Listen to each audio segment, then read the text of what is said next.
Hello, and welcome to the Chatterbox Letters podcast. I am going to be reading my very large Chatterlike letter to my listeners. The book, aka Chatter Letter, is called Holes. I hope that you will enjoy as I read Holes in audio format. I will be reading chapter by chapter, so it seems interesting as you are curious to know the whole story at its entirety.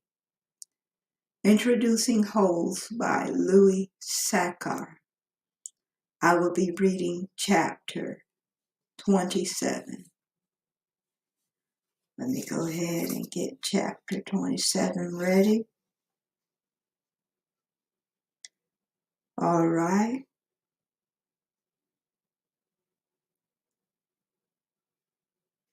One thing I must do right now before I start reading is to get my glasses.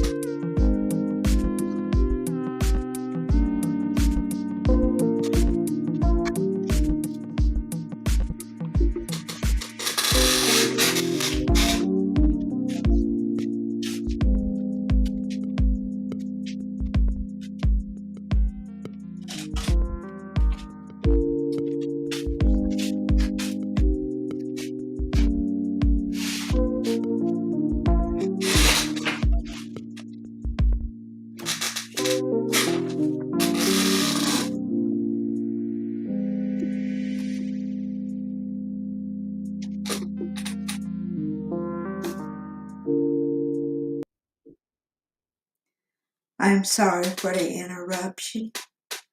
I had to get my glasses. I forgot to put them on before I started my live broadcast. All right, chapter 27 of Holes. Stanley dug his shovel into the ground. His hole was about 3.5 feet deep in the center. He grunted as he pried up some dirt, then flung it off to the side. The sun was almost directly overhead. He glanced at his canteen lying beside his hole. He knew it was half full, but he didn't take a drink just yet.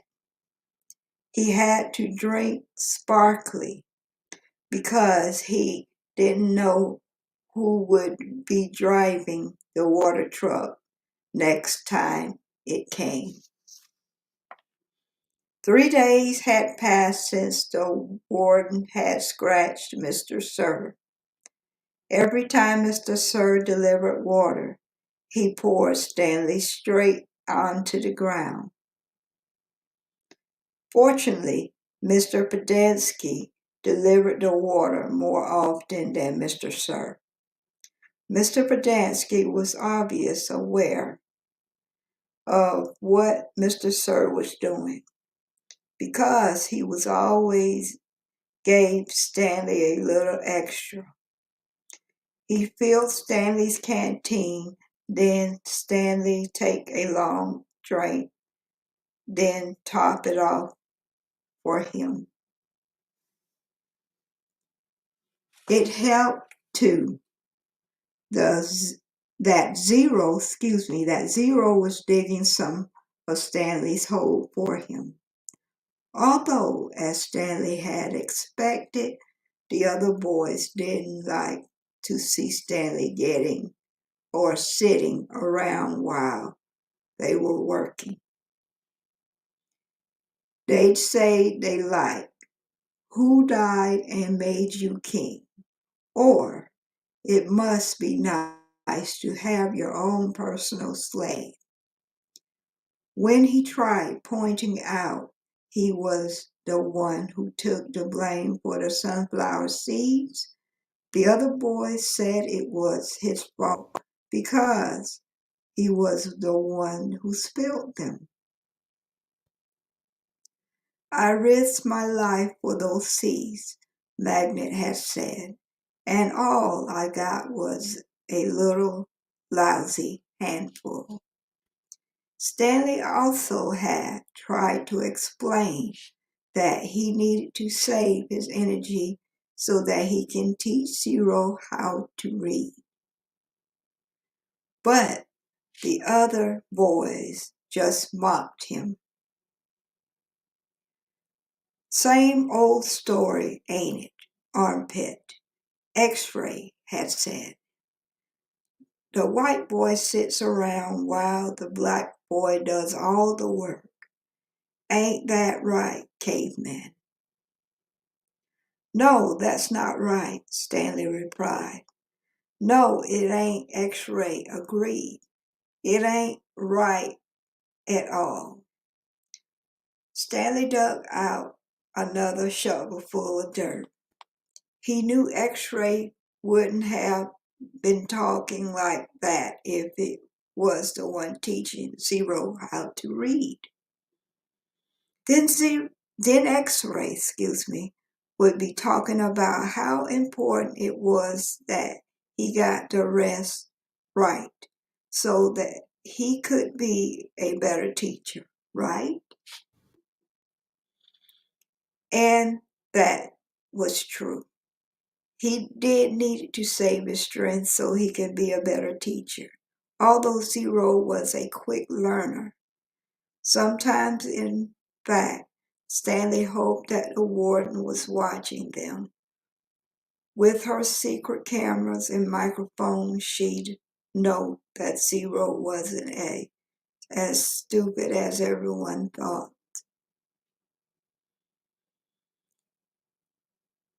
From across the lake, he could see the approaching dust.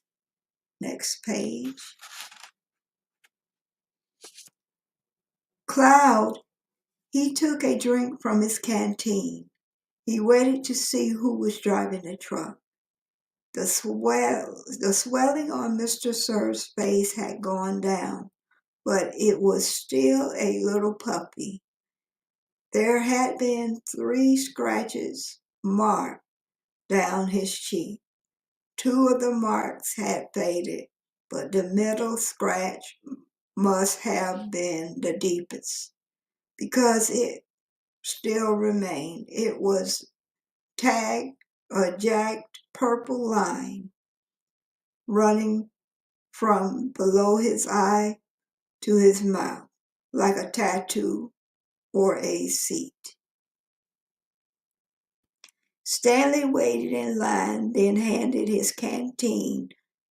Mr. Sir held it up to his ear and shook it. He smiled at the swishing sound. Stanley hoped he wouldn't dump it out. To his surprise, Mr. Sir held the canteen under the stream of water and filled it. Wait here, he said, still holding Stanley's canteen. Mr. Sir walked past him, then went around the side of the truck and into the cab where he couldn't be seen. What he doing here? Says Zero. I wish I knew, said Stanley. A short while later, Mr. Sir came out of the truck and handed Stanley his canteen. It was still full. Thank you, Mr. Sir. Mr. Sir smiled at him. What are you waiting for? He asked. Drink up. He popped some sunflower seeds into his mouth, chewed and spit out the shells. Stanley was afraid to drink it. He hated to think that kind of vile substance Mr. Sir might have put in it. He brought the canteen back to its hole. For a long time, he left it beside the hole as he continued to dig. Then, when he was so thirsty he could hardly stand it anymore, he unscrewed the cap, turned the canteen over, and poured it all onto the dirt. He was afraid that he'd wait another second, he might have taken a drink. After Stanley taught Zero his final 6 letters of the alphabet, he taught him to write his name, capital Z-E-R-O.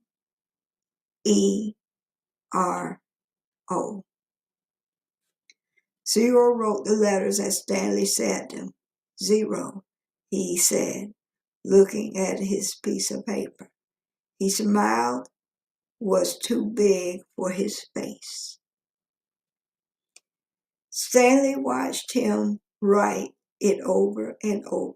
0, 0, 0, 0, 0, 0, 0. It was way it made him sad. He couldn't help but to think 100 times 0 was still nothing. You know that's not my real name, Zero said as they headed to the rec room for dinner. Well, yeah, Stanley said, I guess I knew that. He had never really been sure. Everyone always called me Zero even before I came here. Oh, okay. My real name is Hector. Hector, Stanley repeated. Hector Cerrone. Oh, so Zero had a different name. Zero wasn't his name. But I'm glad Stanley taught him how to read and write. I am so glad about that. But seemed like Stanley was scared to drink his water because Mr. Sir might have put something in it. So he risked it and poured it all on his shirt. Wow, that's unbelievable. But he was scared to drink his drink because he's afraid that Mr. Sir put something in it. All right. I want everybody to like, share, subscribe to my podcast. Hit that notification button to know when I go live. Ring that bell for updates on my podcast. You can write whatever you want to write in your chatter letter. If you have a chatter letter that you would like to have broadcast on my podcast, please send it to the Chatterbox Letters Podcast, Post Office Box 5556, Lakeland, Florida, 33807. And like I said, you can write whatever you want to write in your chatter letter, as long as you keep it clear, your letters clear and discreet, and keep your letter clean. Please do not hesitate to send me your chatter letter. You would also procrastinate and send your chatter letter today.